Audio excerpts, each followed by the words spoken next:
আমি একজন গৃহিণী। আমার বিয়ে হয়েছে 10 বছর, রানিং 2টা বাচ্চা আছে। আমার স্বামীর অবহেলা এবং তার পরকীয়ার জন্য আজকে আমাদের ডিভোর্স হয়েছে। নারী যতদিন চুপ থাকবে ততদিন ভালো, মুখ খুললেই নারী ভালো না। সারাদিন খুব পরিশ্রম করি আমি আমার সংসারে, শরীর খুব ক্লান্ত থাকে। গতকাল রাতে বাচ্চা সজাগ ছিল বিধায় ভালো করে রাতে আমার ঘুম হয়নি। তাছাড়া রাতে সারা শরীর ব্যথা করেছে, হয়তোবা জ্বর উঠবে। অনেকগুলো কাপড় ছিল সকালে, তাই হাজবেন্ডকে বলেছিলাম একটু হেল্প করতে, কিন্তু সে করেনি। আমার 2 বছরে 2টা অপারেশন হয়েছে, আর লাস্টে ছিল একটোপিক প্রেগন্যান্সির অপারেশন। পরপর 2টা বাচ্চা হওয়াতে আমার শরীর যেমন নষ্ট হয়ে গিয়েছিল, তেমন আমার চেহারাটাও নষ্ট হয়ে গিয়েছিল। আমি তেমন একটা কাজ করতে পারতাম না, এই জন্য হাজবেন্ডকে বলেছিলাম একটা হেল্পিং হ্যান্ড রেখে দিতে, কিন্তু সে নামমাত্র হেল্পিং হ্যান্ড খুঁজেছিল আর বাসায় এসে বলতো কোনো হেল্পিং হ্যান্ড পাওয়া যায় না। যেহেতু আমার পরপর 2টা বাচ্চা, তাদের রাতে অনেক কাঁথা কাপড় অপরিষ্কার হয়ে যায়। সকালবেলা উঠে ঠান্ডা লাগিয়ে সেই কাঁথা কাপড় ধোয়া, রান্না করা, হাজবেন্ডের নাস্তা কমপ্লিট করা, সাথে তো সংসারের অনেক কাজ থাকে।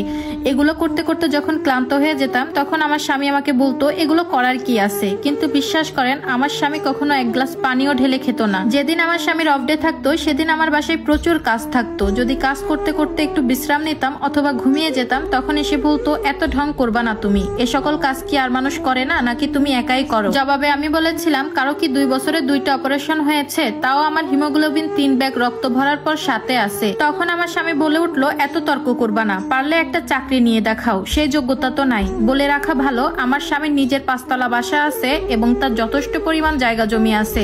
তার মা বোনের বেলায় সবকিছুই হয়, তাতে কোনো সমস্যা নেই, কিন্তু আমার বেলায় সবকিছু ফুরিয়ে যায়। এর মধ্যে ডিসেম্বর মাসে আমি আমার বাচ্চাদের নিয়ে ভাসুর আর শ্বশুর বাড়িতে ঘুরতে যাই। এই সুযোগে আমার স্বামী একটা মেয়ের সাথে কথা বলতো। বাসায় আসার পরও সেই মেয়ের সাথে লুকিয়ে লুকিয়ে কথা বলতো।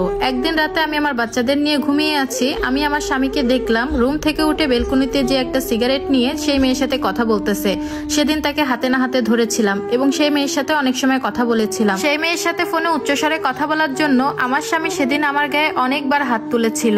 আর এটা যে কত কষ্টের আমি সেটা কিভাবে বুঝাবো। না পারতাম শ্বশুর বাড়ির কারো কাছে বিচার দিতে, না পারতাম বাবার বাড়ির কারো সাথে 2টা মন খুলে কথা বলতে, কারণ বিয়েটা আমরা 2জন পছন্দ মতোই করেছিলাম। সংসার জীবনে দিন দিন আমি মানসিক রোগী হয়ে যাচ্ছি। অফিস শেষে যখন আমার স্বামী বাসায় আসে, সারাদিন মোবাইল দেখে, আমি কিছু বললেও শুনে না, আর সময় তো আমার জন্য নেই। এরপরও চেয়েছিলাম আমার স্বামীর সাথে সুন্দর মতো সংসারটা কাটাতে, কিন্তু আর পারলাম না। এভাবে 2 মাস যেতে না যেতে সেই মেয়ের সাথে আমার স্বামী গভীর সম্পর্কে চলে যায়। রাত করে বাসায় ফিরতো, প্রায় বাসায় এসে আমাকে মারধর করতো। আমার 2টা বাচ্চার দিক কখনো খেয়াল রাখতো না, এমনকি ফিরেও তাকাতো না। এক প্রকার মানসিক রোগী হয়ে গিয়েছিলাম। বাধ্য হয়ে আমার স্বামীকে ডিভোর্স দিয়ে 1 মাস আগে বাবার বাড়িতে এসেছি। আমার স্বামীর কাছ থেকে কাবিনের 1 টাকাও নেইনি। আর আমার বাবা মার কথা কি বলবো, আমার মুখ দেখে আর তাদের নাতি নাতনির মুখ দেখে আমাকে আর ফেলে দিতে পারিনি, আপন করে নিয়েছে। কিন্তু অবাক করা বিষয় হচ্ছে, গত 3 দিন হলো আমার স্বামী আমাকে একটানা ফোন দিচ্ছে, মেসেজ দিচ্ছে, বন্ধু বান্ধবদের দিয়ে আমাকে বারবার কল দেওয়াচ্ছে।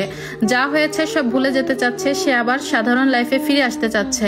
এখন আমি কি করবো আপু, কিছুই বুঝতে পারতেছি না। আমি কি যাবো নাকি আমার পড়াশোনাটা কন্টিনিউ চালাবো? প্লিজ আপু আমাকে বলবেন। আর এই স্টোরিটা একটা আপু আমাকে লিখে পাঠিয়েছেন। আমি যতটুকু পারি আপুকে ভালো মতামত দেওয়ার চেষ্টা করেছি।